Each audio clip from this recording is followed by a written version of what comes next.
Salam sobat, kita bertemu lagi di dalam episode tentang hubungan antara mertua dan menantu.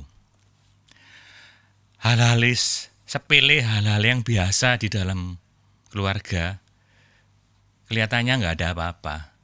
Tetapi kalau mertua dan menantu hubungannya baik, ternyata Tuhan tuh punya rencana yang besar yang nggak diduga. Nah sekarang pertanyaannya adalah, kita tahu mertua itu adalah orang tua yang ketemu setelah pernikahan. Baik Anda sebagai sobat menantu laki atau menantu perempuan, akan ketemu mertua laki dan mertua perempuan. Kalau anak dengan orang tua, kita sudah belajar tentang menghormati orang tua. Tetapi ini mertua ini orang tua yang ketemu setelah pernikahan. Nah, pertanyaannya adalah,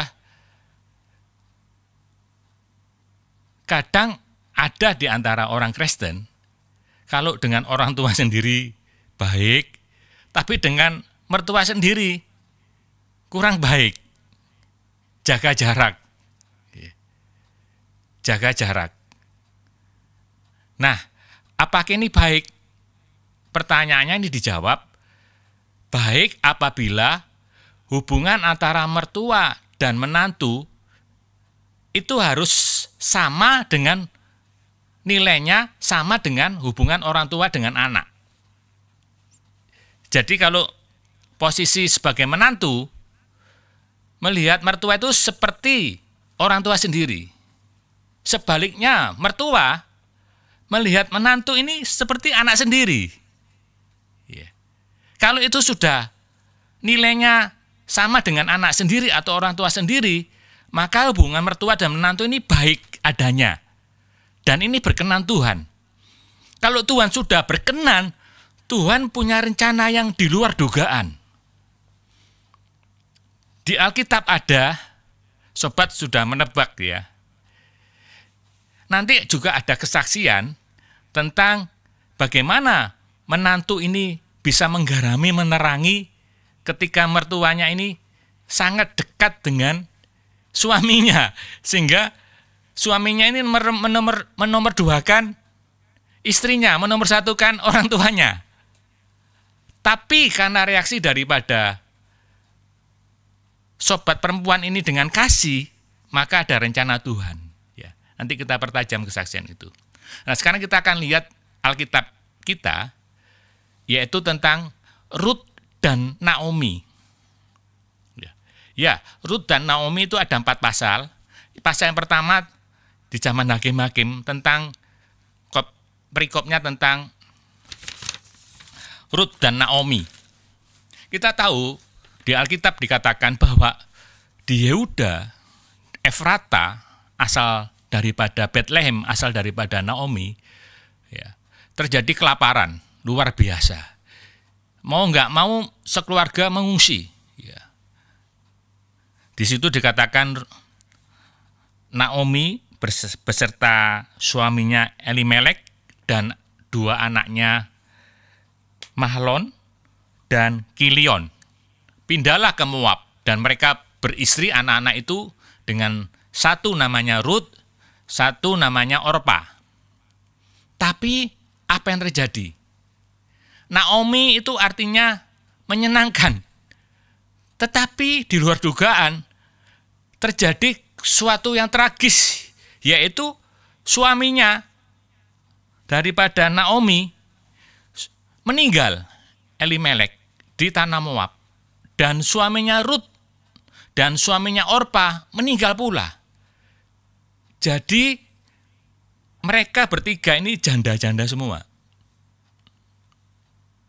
Setelah terjadi kelaparan berhenti di Israel, di Yehuda, maka Rut itu kembali ke Yehuda. Dari tanah Moab kembalilah ke Yehuda atau Israel. Nah, dia berpesan pada mantunya, Orpa dan Rut. Naomi ujar, kalian masih muda. Saya sudah tidak punya anak lagi. tidak punya anak laki-laki. Karena Rut tahu jika menantunya ini orang asing, orang Moab yang waktu itu hubungan kurang baik dengan bangsa Israel, janda ke tanah Israel atau Yehuda, maka masa depannya akan sulit. Kalian masih muda, Orpa. Kalian masih muda, Rut. Kalian jangan ikut saya, pulanglah ke Moab, menikahlah di sana. Orpa setuju omongan daripada Rut itu dan meninggalkan Rut dan dia kembali ke Moab. Kita tahu Moab itu Allah bukan Allahnya bangsa Israel, ilah-ilah lain, dewa-dewa. Tapi Rut meskipun sudah dikatakan Naomi 3 kali agar meninggalkan Naomi, Rut bersikuku tidak mau. Dengan keberanian, dia ujar Rut, Allahmu, Allah mama, sama dengan Allahku. Ini Rut ini orang Moab. Tapi dia ada keberanian iman. Bangsanya mama, Naomi, bangsaku, kata Rut. Oleh sebab itu, aku akan setia, katakan ya ini, saya garis bawahi, aku akan setia pada mama. Setia pada Allahnya mama, setia pada bangsanya mama. Lalu Rut beserta Naomi pulanglah dari tanah Moab ke Yehuda atau Israel di Efrata Betlehem. Betapa kagetnya wanita-wanita di sana, sobat. Karena apa? Naomi yang menyenangkan, tragis, tinggal 2, suaminya meninggal semua, tinggal wanita 2, Naomi dan Rut. Sempat Naomi mengganti namanya menjadi Mara, artinya menderita. Tetapi karena komitmen yang Rut ujar bahwa Allahnya mama sama dengan Allahku dan saya setia pada Allahnya mama sama dengan Allahku dan saya setia pada mama, apa yang terjadi? Hubungan baik terjadi. Menantu menganggap mertuanya seperti orang tua.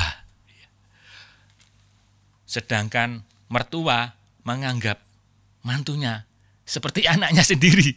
Luar biasa. Nah, ketika hubungan itu kelihatannya biasa-biasa saja, biasa-biasa saja ya, itu bisa terjadi dan sebagainya. Mungkin kita anggap itu ya. Tetapi apa yang terjadi? Di pasal berikutnya, pasal 2, Rut bertemu dengan Boas.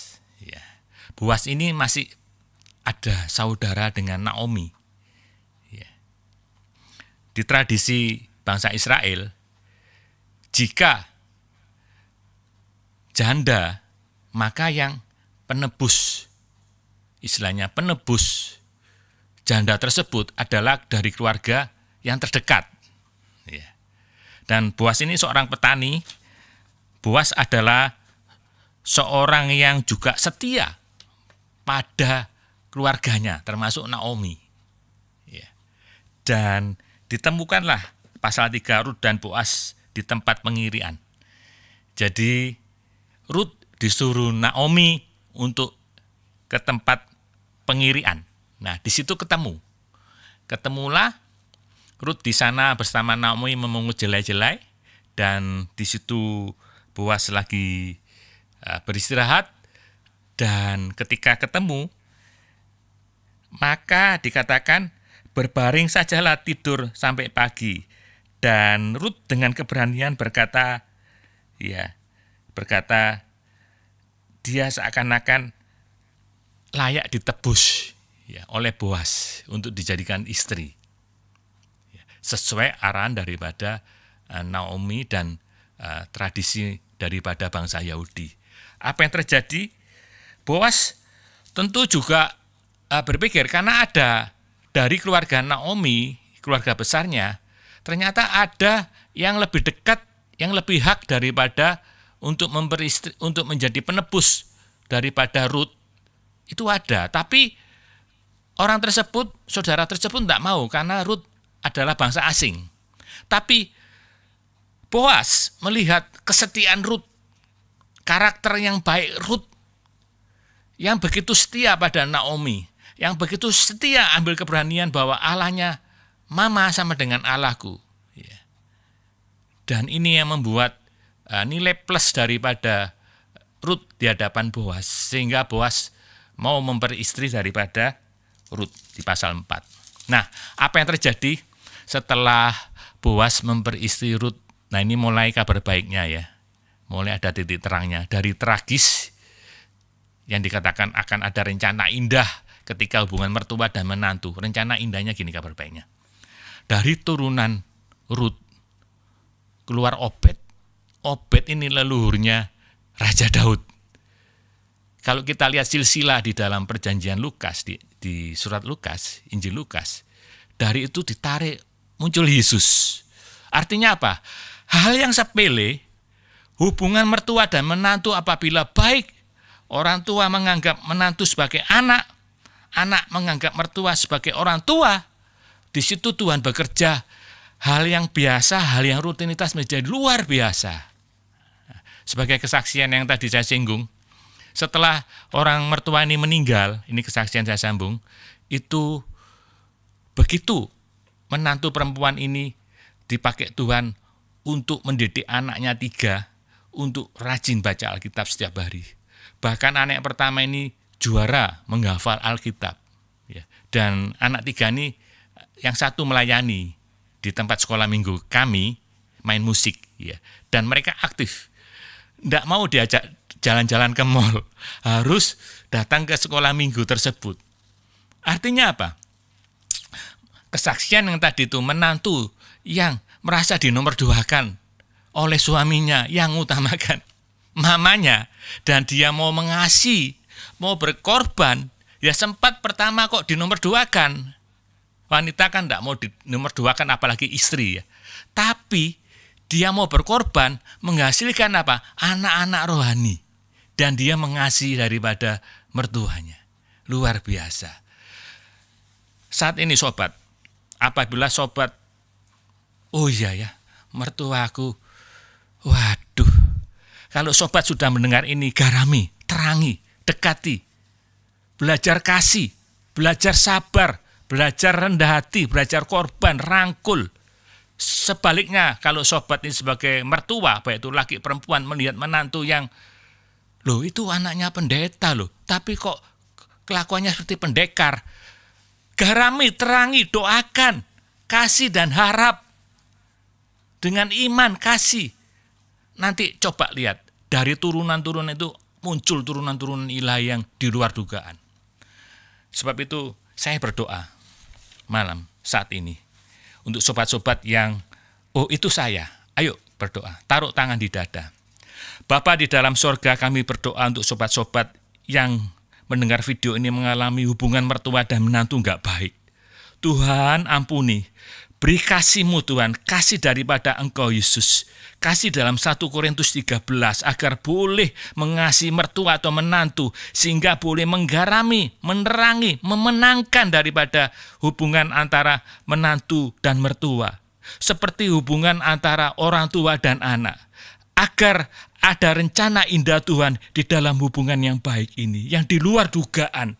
Terima kasih Tuhan, ampuni Tuhan. Di dalam nama Tuhan Yesus, beri Tuhan kasih-Mu, beri Tuhan kasih agape, kasih yang mengorban. Terima kasih Engkau baik Tuhan. Saya yakin rencana indah enggak akan hilang, tapi boleh diambil oleh sobat-sobat ini jika melakukan hubungan yang baik antara mertua dan menantu seperti orang tua atau anak sendiri. Dalam nama Tuhan Yesus, hamba-Mu sudah berdoa. Amin.